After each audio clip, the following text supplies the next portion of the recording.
아멘. 하나님 말씀을 보겠습니다. 신약 성경입니다. 마태복음 말씀입니다. 5장입니다. 마태복음 5장입니다. 1절 말씀부터 말씀을 보겠습니다. 마태복음 5장 1절부터 10절까지 말씀을 보겠습니다. 함께 말씀을 읽겠습니다. 예수께서 무리를 보시고 산에 올라가 앉으시니 제자들이 나오온지라 입을 열어 가르쳐 이르시되 심령이 가난한 자는 복이 있나니 천국이 그들의 것이며 애통하는 자는 복이 있나니 그들이 위로를 받을 것이며 온유한 자는 복이 있나니 그들이 땅을 기업으로 받을 것이며 의에 줄이고 목마른 자는 복이 있나니 그들이 배부를 것이며 긍휼히 여기는 자는 복이 있나니 그들이 긍휼히 여김을 받을 것이며 마음이 청결한 자는 복이 있나니 그들이 하나님을 볼 것이며 화평케 하는 자는 복이 있나니 그들이 하나님의 아들이라 일컬음을 받을 것이며 의를 위하여 박해를 받는 자는 복이 있나니 천국이 그들의 것임이라. 아멘. 이 아침에 함께 예배하는 모든 분들 가운데 이 말씀의 축복이 함께 하시기를 주님의 이름으로 축원합니다. 이 본문은 복을 받을 자격과 조건을 우리에게 가르치지 않는다고 어제 말씀을 드렸습니다. 왜냐하면 심령이 가난한 것, 또 애통하는 것, 온유한 것, 의에 줄이고 목마른 것, 이 모든 것이 바로 우리의 노력과 열심으로 그 자리까지 갈 수 있는 것이 아니기 때문에 그렇습니다. 사실 심령이 가난하다는 것을 어제 메시지 성경으로 읽을 때 벼랑 끝에 선 사람이라고 우리가 읽었었습니다. 벼랑 끝에 서려면 어떻게 해야 됩니까? 인생을 살아갈 때 실패하고 또 실패하고, 그래서 밀려서 우리가 벼랑 끝에 서는 것 아니겠습니까? 주체성도 사라져버리고 자주성도 사라져버리고 존엄성도 사라져버리고 자발성도 사라져버리고 이제 바람에 나는 교화가 되어버린 신세가 되어버린 것, 이제 환경에 어쩔 수 없고 상황에 어쩔 수 없고 조건에 어쩔 수 없는 이제 벼랑 밑으로 떨어지는 것 외에는 달리 선택의 길이 없는 상황 가운데 놓이는 것이 벼랑 끝에 선 것입니다. 벼랑 끝에 서서 할 수 있는 것이 거기 누구 없어, 나 좀 도와줄 수 없어, 이렇게 요청할 수밖에 없는 것이죠. 심령이 가난하다는 것은 어떤 의미로는 패배감에 가득 찬 것입니다. 한심한 사람이 돼버린 것입니다. 스스로가 스스로를 구원해낼 수 없는 바로 무능력자가 돼버린 바로 사람, 이 사람이 심령이 가난한 사람입니다. 그러므로 심령이 가난하다는 것은 바로 천국이 저희 것이며라는 복을 받을 수 있는 자격과 조건으로 그것을 볼 수가 없다는 것입니다. 이 말씀은 천국이신 예수님이어야만 그에게 도움이 되는 사람, 그렇다는 것이죠. 그러니까 그에게 자격과 조건이 있는 것이 아니라 자격과 조건이 되시는 예수님만 그에게 필요한 사람, 이 사람이 바로 심령이 가난한 자라는 의미라는 것입니다. 애통하는 자, 이건 우는 것밖에 방법이 없습니다. 시험 성적으로도 안 됩니다. 출신 학교를 어디 나왔냐, 이걸로도 힘이 안 됩니다. 부모가 누구냐, 이것도 힘이 안 됩니다. 본인의 외모가 얼마나 멋지게 생겼느냐, 이것도 힘이 안 됩니다. 방법은 우는 것밖에 없어요. 여러분, 운다는 게 뭡니까? 방법이 없다는 것 아니겠습니까? 이 사람이 애통한 바로 사람이라고 하는 것입니다. 여러분, 온유한 자, 우리는 성경을 보면 성령의 열매가 온유입니다. 그래서 온유하기 위해서 우리는 성령 충만을 구해야 된다는 생각을 많이 합니다. 잘하시는 일입니다. 그런데 우리가 갈라디아서 5장을 이렇게 읽어보시면 성령의 열매인 걸 알게 되죠. 그런데 이 성령의 열매는 육신을 쫓지 않고 영을 쫓아가는 사람에게 오는 것입니다. 육신을 쫓아간다는 게 뭡니까?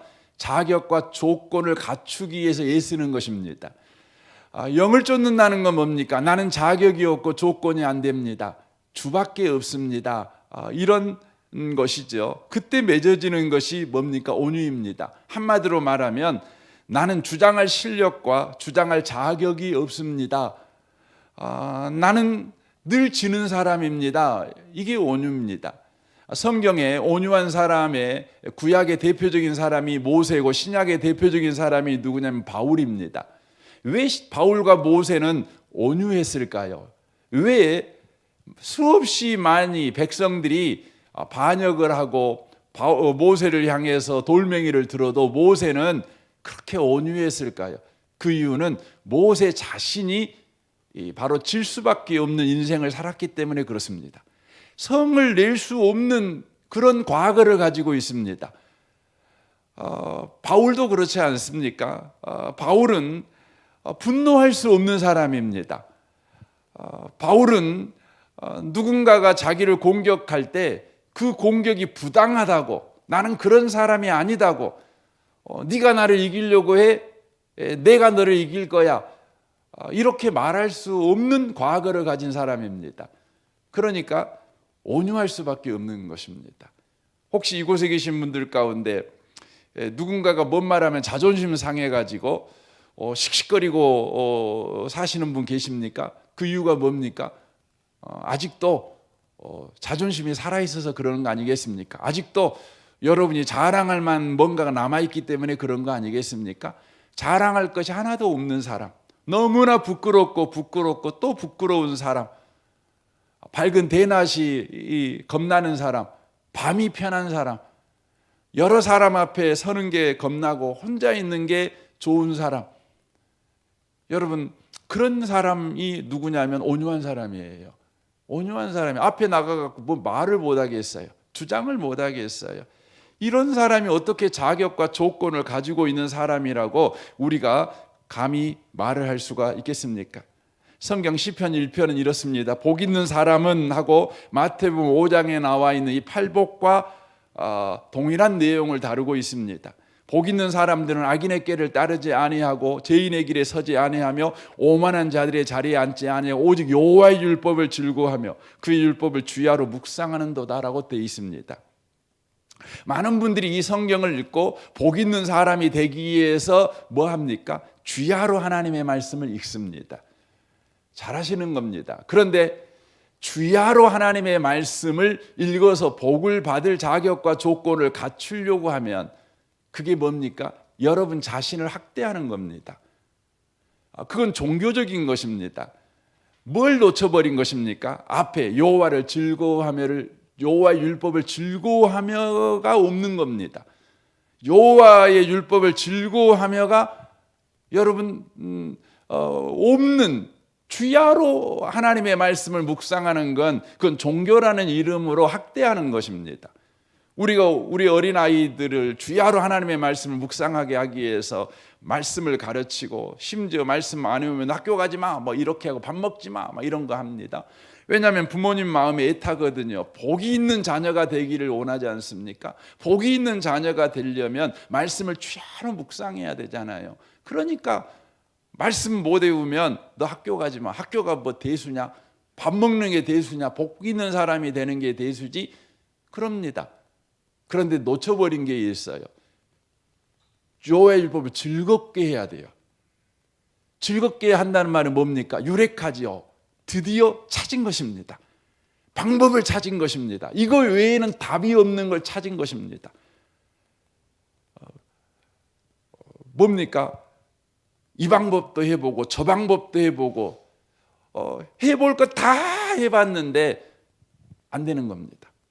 안 되는 겁니다. 잘난 사람, 똑똑한 사람, 성공한 사람들, 그 사람들이 말하는 강의도 듣고 책도 보고 그래서 그 방법을 쫓아갑니다.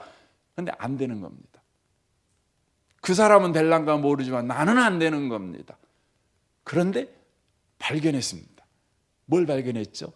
하나님이면 된다는 거예요. 예수님이면 된다는 거예요. 그러니까 뭡니까? 즐겁지요.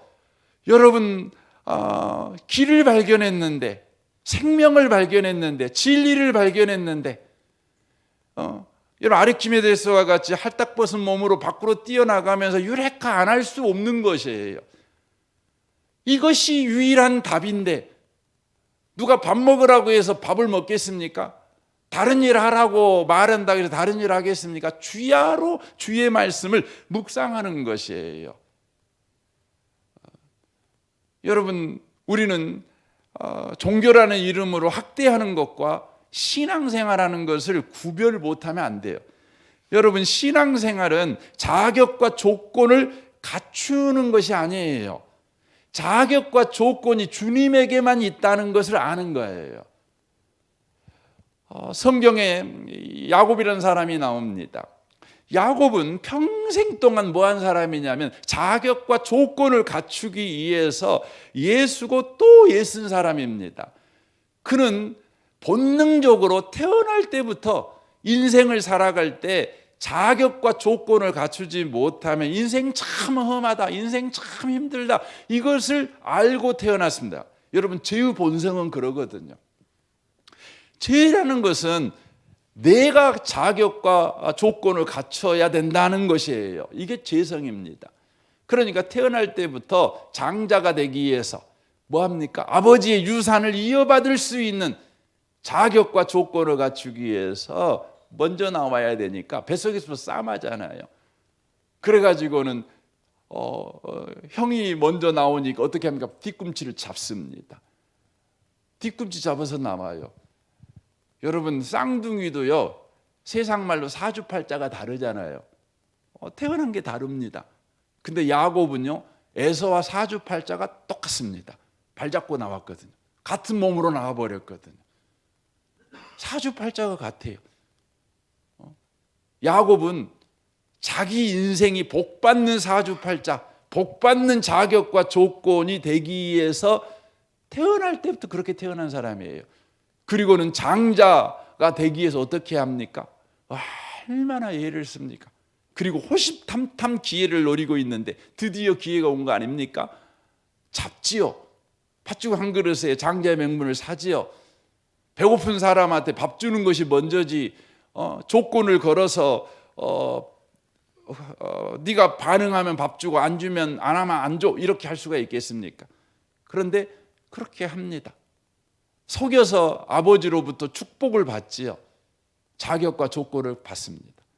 그는 부자가 되는 사람이 되면 행복할 조건과 자격을 갖는다고 생각했습니다.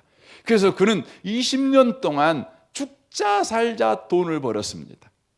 결국은 어떻게 되었습니까? 자격과 조건을 다 갖추었지만 그는 복받지 못했습니다. 약복강 강가에 서게 됐죠. 사랑하는 성도 여러분, 자격과 조건의 목을 매는 사람은 결국 약복강 강가에 홀로 남은 야곱의 신세가 된다는 것을 우리가 놓치면 안 됩니다. 세상 사람들은요, 항상 자격과 조건을 갖추려고 애를 씁니다. 누가복음 14장에 보면 이런 말씀이 있습니다. 예수께서 그 자라나신 곳 나사렛에 이르러 안식일에 늘 하시던 대로 회당에 들어가사 성경을 읽으려고 서심해 선지자 이사야 글을 들이거늘 책을 펴서 이렇게 기록된 데를 찾으시니 곧 주의 성령이 내게 임하셨으니, 이사야 61장이죠. 이는 가난한 자에게 복음을 전하게 하시려고 내게 기름을 부으시고 나를 보내사 포로된 자에게 자유를, 눈먼 자에게 다시 보게 함을 전파하며 눌린 자를 자유롭게 하고 주의 은혜의 해를 전파하게 하려 하심이라 하였더라. 책을 덮어 그 맡은 자에게 주시고 앉으시니 회당에 있는 자들이 다 주목하여 보더라. 이에 예수께서 그들에게 말씀하시되 이 글이 오늘 너희에게 응하였느니라 하였으니 그들이 다 그를 증언하고 그의 입으로 나오는 바 은혜로운 말씀을 놀랍게 여겨 이르되 이 사람이 요셉의 아들이 아니냐라고 말을 합니다. 지금 예수님께서 이제 이사야 성경을 펴서 자신이 뭐 하려고 이 땅에 오신지를 밝히고 있습니다. 예수님이 이 땅에 오신 이유가 뭐냐? 가난한 자, 포로된 자, 눈먼 자, 눌린 자를 구원하기 위해서 나는 이 땅에 왔다, 이렇게 말합니다. 여러분, 가난한 자, 포로된 자, 눈먼 자, 한마디로 말하면 자격과 조건이 없는 자, 자격과 조건을 갖추고 있지 않은 자들을 구원하기 위해서 내가 이 땅에 왔다, 이렇게 말을 합니다. 그때 해당에 있는 사람들이 심기가 불편해집니다. 그때 예수님께서 24절 이하 이렇게 말합니다. 또 이르시되 내가 진실로 너희에게 이르노니 선지자가 고향에서 환영을 받는 자가 없느니라. 내가 참으로 너희에게 이르노니 엘리야 시대에 하늘이 3년 6개월간 닫히어 온 땅에 큰 흉년이 들었을 때 이스라엘에 많은 과부가 있었을 때 엘리야가 그중 한 사람에게도 보내심을 받지 아니하고 오직 시온 땅에 있는 사립다의 한 과부에게 뿐이었으며 또 선지자 엘리사 때에 이스라엘에 많은 나병 환자가 있었을 때 그 중에 한 사람도 깨끗함을 얻지 못하고 오직 수리아 사람 나만 뿐이었더라라고 말씀합니다. 이 말이 무슨 의미의 말입니까? 나는 포로된 자, 가난한 자, 눌린 자들을 위해서 왔는데 너희들은 아니라고 말하니 나하고 너희들하고는 상관이 없다. 지금 이 말을 하시는 것이에요. 나는 자격과 조건이 없는 사람을 구원하기 위해서 이 땅에 왔는데 너희들은 자격과 조건을 가지고 있다고 말하니 나는 너희와 상관없다. 지금 이 말씀을 하시는 것입니다. 그 말씀이에요. 그러자 28절 보십시오. 해당에 있는 자들이 이것을 듣고 다 크게 화가 났어요. 자격과 조건이 소용없다. 자격과 조건을 안 가진 자가 예수가 필요하다. 예수가 자격과 조건이니 자격과 조건을 가진다고 말하는 사람은 자격과 조건 대신 예수님이 필요 없는 것이다. 이렇게 말하니까 화가 나가지고 일어나 동네 밖으로 쫓아내어 그 동네가 건설된 산 낭덩어리까지 끌고 가서 밀쳐 떨어뜨리려고 했습니다. 죽여버리려고 했습니다. 예수께서 그들 가운데로 지나서 가시니라라고 말씀합니다. 그들이 화가 난 건 두 가지 아니겠습니까? 하나는 너희들이 가난한 자다, 너희들이 눌린 자다, 너희들이 눈먼 자다, 너희들이 포로된 자다, 너희들은 자격과 조건이 없는 자야 라고 주님이 선언하신 거예요. 그런데 그들은 이게 화가 난 겁니다. 어디 우리가 자격이 없다 그러냐, 어디 우리가 눈먼 사람이냐, 어디 우리가 포로된 사람이냐, 어디 우리가 갇힌 사람이냐. 우리는 자격과 조건을 갖춘 사람이야. 우리는 주일마다 예배드려 새벽 기도까지 하는 사람이야. 나는 헌금해. 그러니까 나는 복받을 자격과 조건을 가지고 있어. 그래서 그게 화가 난 겁니다. 그리고 또 하나가 뭡니까? 예수님께서 자격과 조건 없는 자를 구원하러 오셨다는 말을 듣고 화가 난 겁니다. 자격과 조건을 갖춘 사람을 위해서 예수님이 오셔야죠. 예수고 힘쓴 사람들, 성공한 사람들, 뭔가 인생의 성과를 낸 사람들을 위해서 예수님이 오셔야죠. 그런데 예수님이 그렇게 말합니다. 나는 그런 사람이 위해서 온 게 아니야. 나는 인생에서 실패하고 예수님 외에는 답이 안 되는 사람을 위해서 왔어. 그게 화가 난 것입니다. 여러분은 어떤 인생을 살고 있으십니까? 자격과 조건을 갖추기 위해서 야곱처럼 그렇게 부단히 애쓰고 있으십니까? 여러분이 현재의 재산을 가지고 있고, 현재의 사회적 지위를 가지고 있고, 현재의 건강을 가지고 있고, 또 현재의 사회적 명성을 갖게 된 것이 왜입니까? 여러분이 그럴 만한 자격과 조건을 갖기 위해서 애쓰고 애쓴 인생을 살아온 보상입니까? 아니면 주께서 여러분에게 베푸신 은혜입니까? 생각해 봐야 합니다. 신앙생활은 뭡니까? 신앙생활은 자격과 조건을 갖추는 것이 아니라 은혜를 구하는 거예요. 은혜를 구하는 거예요. 이게 신앙생활입니다. 여러분, 이 고난주간에 우리가 뭐 하는 겁니까? 자격과 조건을 갖추는 신앙에서 버려서나 난리의 십자가에 매달려 내게 은혜 베푸실 자격과 조건을 가지신 구원자라는 것을 스스로 입증하신 그 예수님을 우리가 구하는 거예요. 그 예수님을 바라보는 거예요. 이게 고난주간입니다. 많은 분들이 고난주간에 금식합니다. 잘하시는 겁니다. 귀한 겁니다. 이렇게 새벽을 깨워서 기도하고 그러시면 잘하시는 겁니다. 여러분 내일도 꼭 그렇게 하시면 좋겠습니다. 하지만 그것이 자격과 조건을 갖추기 위한 우리의 애씀이라면 그것은 주님과 주님에게 반역하는 것입니다.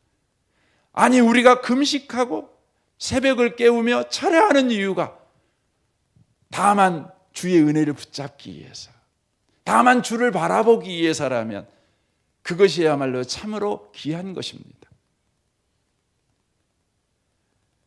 우리는 은혜를 구해야 합니다. 언제 우리는 은혜를 구할 수 있는 자가 되는 겁니까? 바로 예수님이 누군지 알 때 비로소 우리는 은혜를 구하는 자가 됩니다. 예수님이 누구인지를 알기 전에는 우리는 우리 스스로가 바로 은혜를 구하려고 애쓰는 인생을 살아가는 것입니다.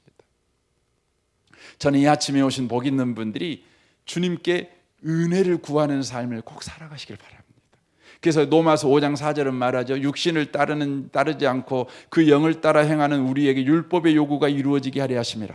육신을 따르는 자는 육신의 일을, 영을 따르는 자는 영의 일을 생각하나니 육신의 생각은 사망이요 영의 생각은 생명과 평안이니라. 육신의 생각은 하나님과 원수가 되나니 이는 하나님의 법에 굴복하지 아니할 뿐 아니라 할 수도 없습니다. 육신에 있는 자들은 하나님을 기쁘시게 할 수 없느니라라고 말씀합니다. 여러분 육신을 따르는 자가 뭡니까? 자기 힘으로 뭔가를 할 수 있다는 사람입니다. 나는 자격과 조건을 갖춘 사람이야. 자격과 조건에 몰두하는 사람입니다. 영을 따르는 사람이 누굽니까? 하나님이 우리 안에 들어오셔서 일하신다. 하나님이 일하신다. 그것이 충분해. 하나님이 일하시니 나는 복을 받아. 이렇게 믿고 살아가는 사람들이에요. 시편 84편을 여러분이 보시면 아주 여러분이 잘 아는 7절에 보면 그렇죠. 그들은 힘을 얻고 5절 주께 힘을 얻고 그 마음에 시온의 대로가 있는 자는 복이 있나니. 여러분 이 찬양 잘 알지 않습니까? 이 시편 84편은 어떤 그 찬양 시냐면요. 누가 지었냐면 고라 후손이 지었습니다. 여러분 고라 후손이 이 조상이 누구 계세요? 고라지 않겠습니까? 민수기 16장에 보면 이스라엘 역사에서 최초의 반역자가 나옵니다. 반역자의 수괴지요. 그게 누구냐면 고라입니다. 고라가 250명의 사람들을 선동해 가지고 반역을 일으킵니다. 하나님께서 땅을 갈라 가지고 그들을 땅이 삼키게 만들어 다 죽여버리죠. 왜 고라가 반역을 했습니까? 그 이유는 고라는 네이족속입니다. 네이지파입니다. 그런데 네이지파가 둘로 나눠집니다. 네이지파의 역할이, 아론의 후손들은 제사장 역할을 합니다. 하지만 이 고라의 후손들은 무슨 역할을 하냐면 고라와 고라 후손들은 성전에서 허드렛 일을 맡습니다. 허드렛 일을 맡습니다. 그러니까 고라가 생각을 할 때 누가 더 영광스러운 자리입니까? 어느 것이 더 복된 자리입니까?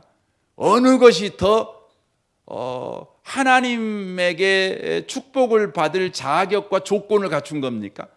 고라가 생각할 때는 제사장입니다.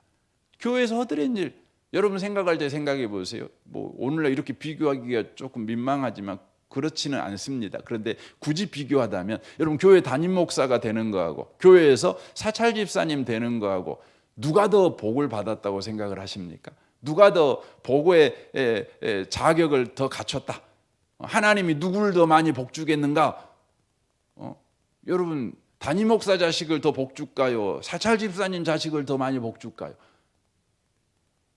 우리 안에 생각합니다. 아유 그래도 담임 목사 자식이 더 복 받겠죠. 이런 생각을 하죠. 고라가 그런 생각을 한 겁니다. 그러니까 반역을 하면 나도 제사장 돼야 되겠다. 나도 담임 목사가 돼야 되겠다 하고 반역을 일으킵니다. 왜 나만 허드렛 일 해야 되냐 이거예요. 왜 나만 성전에서 사찰 집사 해야 되냐 이거죠. 반역을 일으킵니다. 하나님께서 그들을 죽입니다. 담임 목사는 안 돼 이래서가 아닙니다. 왜 죽입니까? 그게 신앙생활이 아니니까. 신앙생활은 뭐냐면 은혜를 구하는 거예요. 그 후손들이 이제 알게 됩니다. 그걸 통해 알게 됩니다. 복은 우리가 자격과 조건을 갖추는 게 아니라 바로 자격과 조건이 되시는 주님을 붙잡는 거라는 거예요. 그걸 이해하게 됩니다. 그래서 시편 84편이 나오는 겁니다. 한번 들어보세요. 만군의 여호와여, 주의 장막이 어찌 그리 사랑스러운지요. 그 영혼이 여호와의 궁전을 사모하며 세약하며 내 마음과 육체가 살아계시는 하나님께 부르짖나이다.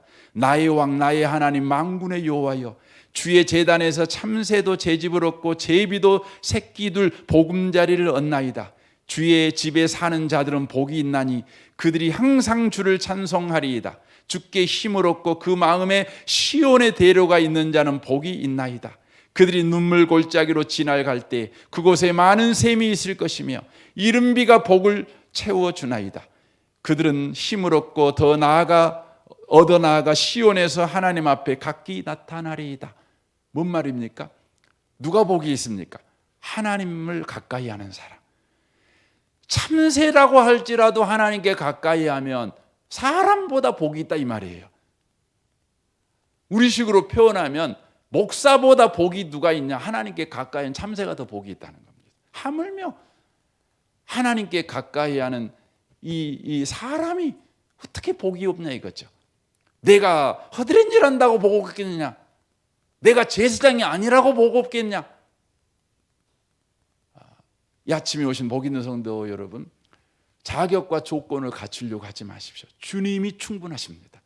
주님에게 충분한 자격과 조건이 있습니다. 예수님이 구원자십니다. 신앙생활은 그것입니다. 베드로가 말합니다. 주는 그리스도시요 살아계신 하나님의 아들입니다. 예수님이 구원자십니다. 예수님이 구원자의 자격과 조건을 갖추신 분이십니다. 그러므로 나는 그 예수님을 붙잡습니다.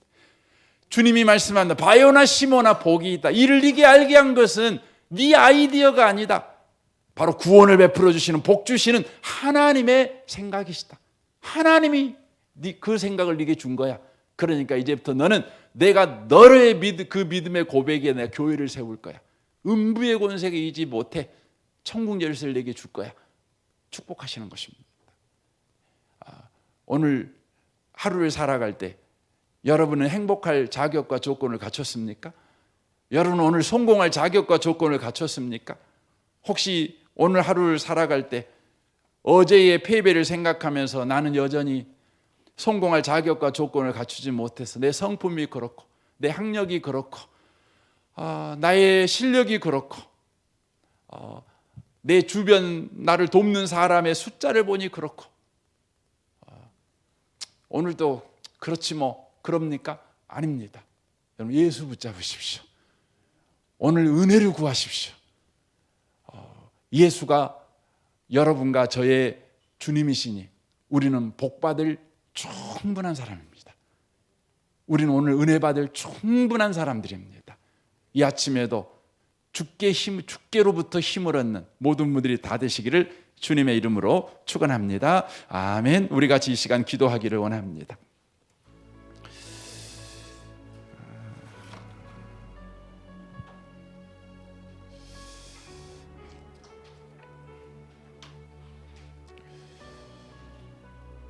오늘 말씀을 여러분 들을 때 여러분 마음에 어떤 성령의 음성을 들었습니까? 하나님의 음성을 들었습니까?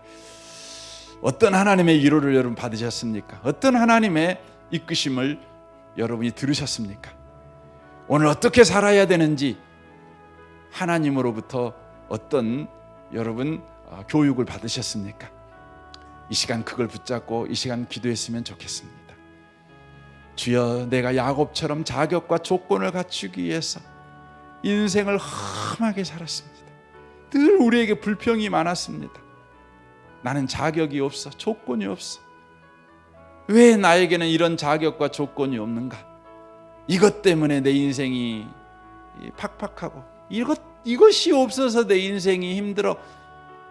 늘 그렇게 자책하며 원망하며 불평하며 살아온 인생, 여러분 오늘 이 아침에 끝내십시오. 이제 예수님이면 충분합니다. 여러분 예수의 이름 붙잡고 나아가십시오. 고난주간입니다. 예수가 날 위해 죽으셨습니다. 예수가 우리의 구원자이심을 우리에게 보여주고 있습니다. 예수 붙잡고 나아가는 아침 됐으면 좋겠습니다.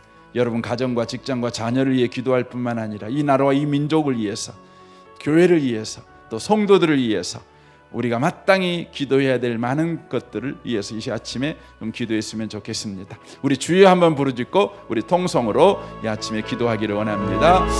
주여